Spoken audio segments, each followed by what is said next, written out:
Et l'empereur, il avait une femme très pieuse qui s'appelait l'impératrice Théodora. L'impératrice comment?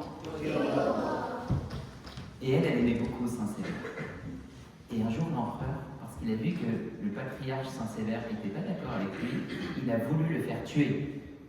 Il a envoyé des soldats pour le faire tuer. Vite, l'impératrice Théodora, elle a parti envoyer des messagers à Sévère en lui disant « Enfuis-toi, enfuis-toi, parce que l'empereur, il veut te faire tuer. » Et Saint-Sévère, après avoir prié, il s'enfuit dans quel pays? À votre avis? En Égypte. Il est parti en Égypte.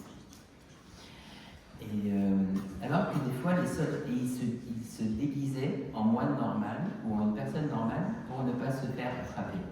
Et arrivé en Égypte, il partait de monastère en monastère, de monastère en monastère. Et l'histoire d'aujourd'hui nous raconte qu'un jour, alors qu'il priait une messe dans un des monastères, et il était assis tout au fond là-bas, vous voyez tout là-bas, vous voyez tout là-bas, il était tout au fond derrière le poteau, et il priait, et Abouna, il était en train de prier la messe, et vous voyez là, ça s'appelle comment ça? Non, ça là, ce drap s'appelle comment? Ça s'appelle comment ça? Et prospérine, ça s'appelle comment? Ce drap s'appelle le prospérine. Et vous savez, à un moment donné, quand on fait échanger un Saint-Baiser, on retire le prospérine, tout à l'heure. Et en dessous, il y a quoi? Il y a quoi? Il y a le pain béni. Et pendant que le patriarche Saint-Sévère était en train de prier tout derrière, le prêtre, est-ce qu'il savait qu'il y avait le patriarche derrière? Il ne savait pas. Est-ce que c'est possible qu'un prêtre, il célèbre la messe en présence d'un évêque ou d'un pape? C'est pas possible, c'est l'évêque qui préside. Est-ce que le prêtre peut présider la messe pendant... Est-ce que moi je peux présider la messe pendant qu'il y a un papa? C'est pas possible. Est-ce que le prêtre pouvait célébrer la messe alors que le patriarche était derrière? Mais il ne savait pas. Du coup, qu'est-ce qui s'est passé? Pendant qu'il enlevait le prospérine, il n'y avait plus le pain béni, il n'était plus là. À votre avis, le prêtre, il était content ou il n'était pas content? Il n'était pas content du tout. Parce que qu'est-ce qu'il a pensé? Il a dit, c'est sûrement à cause de mon péché. Parce que je ne suis pas digne devant Dieu de célébrer la messe. Dieu a enlevé le pain béni pour qu'on ne puisse pas célébrer la messe. Et il s'est retourné comme ça vers le peuple, quand il a vu qu'il n'y avait plus le pain. Il a dit, écoutez, il s'est passé quelque chose de très grave. Le pain n'est plus dans la patène, n'est plus sur la patène. C'est soit, je ne sais pas si c'est à cause de mon péché, ou si c'est à cause du péché de votre peuple. En tout cas, on va prier. Pendant qu'il allait justement se retourner, un ange vint voir ce prêtre. Il lui dit, n'aie pas peur, Abouna, n'aie pas peur. C'est ni ton péché, ni celui du peuple, mais c'est parce que tu as célébré la messe en présence du patriarche. Du patriarche? Il est où le patriarche? J'ai pas de patriarche ici. Il dit, regarde, tout là-bas, derrière le poteau, il y a un patriarche. Et il montra à qui? Il montre à qui? Saint-Sévère. Et ils ont ramené avec une procession le patriarche Saint-Sévère qu'ils ne connaissaient pas et ils continuaient la messe. Cette histoire nous apprend au moins 3 choses. Qu'est-ce que nous apprend cette histoire? Garder la foi. Bravo, allez. La première chose que nous apprend cette histoire, c'est qu'il faut tenir ferme sa foi, comme Saint-Sévère. Le patriarche Saint-Sévère est un héros de la foi. Il n'a pas eu peur de dire à l'empereur non, parce que sa foi était juste. Donc la première chose que nous apprend cette histoire, c'est qu'il faut garder et préserver sa foi. C'est quoi sa foi?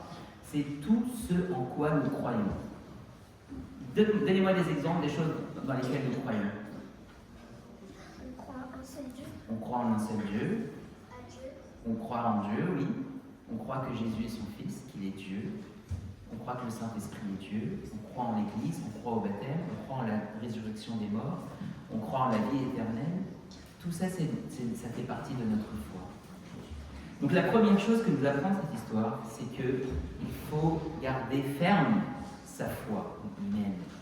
La deuxième chose que nous apprend cette histoire, c'est que Dieu protège ceux qui ont confiance en lui. Le patriarche Saint-Sévère, il avait confiance en Dieu. Et parce qu'il avait confiance en Dieu, Dieu l'a protégé. Et des fois, les soldats marchaient juste à côté de lui. Et ils n'avaient même pas attention que c'était le patriarche Saint-Sévère. Parce que c'est Dieu qui protège. Et chacun protégé par Dieu, et surtout quand on a confiance en lui. Donc ça veut dire que chacun d'entre nous doit avoir vraiment confiance en Dieu, une grande confiance en Dieu, et Dieu nous protège. Donc la première chose qu'on retient de cette histoire, c'est que quoi? C'est quoi? Oui? Oui? On garde sa foi. Garder sa foi. Deuxième chose, Dieu protège ceux qui ont confiance en lui. Ensemble. Dieu protège ceux qui ont confiance en lui. Encore. Dieu protège ceux qui ont confiance en lui. Et la troisième chose que nous apprend cette histoire, c'est l'humilité. Le patriarche Saint-Sévère, il aurait pu, en Égypte, aller de monastère en monastère, et là-bas c'est safe. Là-bas, il est en sécurité dans les monastères. Il aurait pu dire, bon, petit moine là, je suis le patriarche Sévère. Honore-moi comme il me doit, fais-moi une concession, dis-moi et laisse-moi le rôde. Il n'a pas dit ça. Mais il s'est fait passer comme un tout petit moine.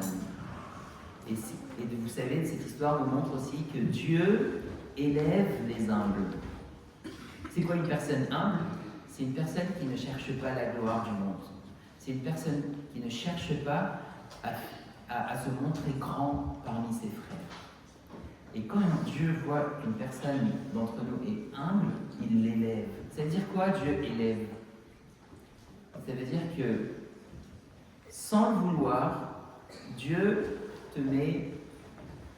comment te dire ça? Dieu élève les humbles et il abaisse les orgueilleux. Ça, c'est un verset dans la Bible. Les orgueilleux, c'est quoi? C'est quoi un orgueilleux? C'est que par exemple, moi je sais mieux plier que toi. Exactement. Les orgueilleux, ce sont toutes les personnes qui se pensent meilleures que les autres. Alors que les humbles, c'est ceux qui se pensent comme tout le monde, voire inférieurs à tout le monde.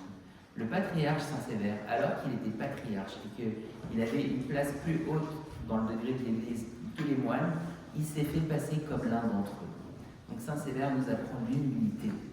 Cette histoire nous apprend trois choses. La première chose, c'est la foi. Il faut garder ferme sa foi. La deuxième chose, allez, tous ensemble. Dieu protège ceux qui ont confiance en lui. Chacun d'entre nous, à chaque fois qu'il se sent en danger, il doit avoir cette voix en lui qui lui dit Dieu protège ceux qui le craignent, ceux qui ont confiance en lui. Et la troisième leçon de cette histoire, c'est l'humilité. Nous soyons tous humbles, que nous ne pensions pas meilleurs que les autres, parce que tu trouveras toujours meilleur que toi. Gloire à Dieu éternellement. Amen. Oh,